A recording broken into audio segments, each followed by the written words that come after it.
सुप्रभात बच्चों।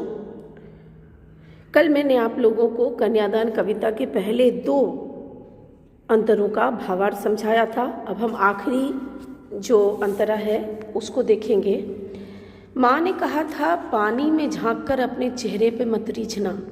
आग रोटियां सेकने के लिए हैं, जलने के लिए नहीं। वस्त्र और आभूषण शाब्दिक भ्रमों की तरह बंधन है स्त्री जीवन के।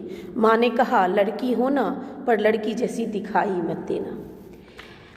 यहाँ जो है कवि ने नारी को जो है समाज के आधुनिक रूप के प्रति सचेत किया है कि उसे समाज के व्यवहार के प्रति सदा सजग रहना चाहिए।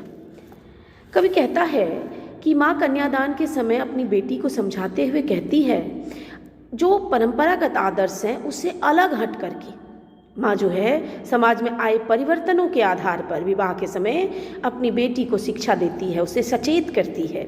आज समाज के बदलते जो रूप है उसमें आदर्शों की कमजोरी पर जो है वो माँ बेटी को सचेत करती है कि अब आदर्शों की कमजोरी का कोई महत्व शेष नहीं बचा है। माँ अपनी बेटी को कहती है कि पानी में झांक कर वह अपने सौंदर्य पर न रीझे, अर्थात अपने सौंदर्य में ही न खोई रहे, केवल अपनी सुंदरता और बनाव श्रृंगार की ओर ध्यान दे करके जो है वह जीवन की सच्चाई से वाकिफ नहीं हो सकती है, बल्कि परछाई दिखाने वाले उस पानी की गहराई के बारे में भी उसे जान लेना आवश्यक है।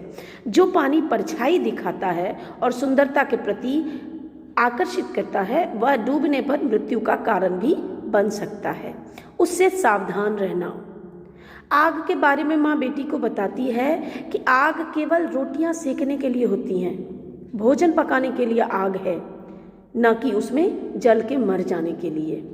वह जलने और जलकर मर जाने के लिए नहीं होती, इसलिए उसका शिकार मत बनना।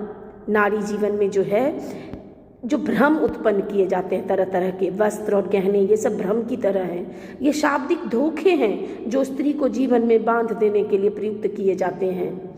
माँ अपनी बेटी को समझाते हुए कहती है कि तुम लड़की बने रहना। लड़की की जो योग्यताएं हैं, जो कोमलता है, वो सब अपने अंदर धारण करना, पर कभी भी लड़की की तरह दिखाई न देना, अर्थात सजग और सचेत रहना। समाज में व्याप्त परिवर्तनों को भली भांति समझना। ये संसार बड़ा निर्मम है, इसलिए उसे भली भांति समझना। यहाँ कवि ने नारी जीवन में वस्त्र और आभूषण को शाब्दिक भ्रमों की तरह बताया है जो उसे बंधन में बांध के रखते हैं। कवि ने कहा है कि स्त्रियों को अपने गुणों को धारण तो करना चाहिए, लेकिन उन गुणों के कारण कमजोर नहीं बनना चाहिए। उसे लड़की की तरह दिखाई नहीं देना चाहिए, अर्थात अपनी कोमलता को अपनी कमजोरी बनने नहीं देना चाहिए। लड़की की माँ जो है वो उम्मीद रखती है कि विवाह के बाद घर गृहस्थी के सारे काम तो करे, लेकिन शोषण का शिकार न बने। वह किसी भी अवस्था में अपनी स्वतंत्रता न खोए। अपने भोलेपन, सरलता, कोमलता, समर्पण आदि भावों को अपने अंदर धारण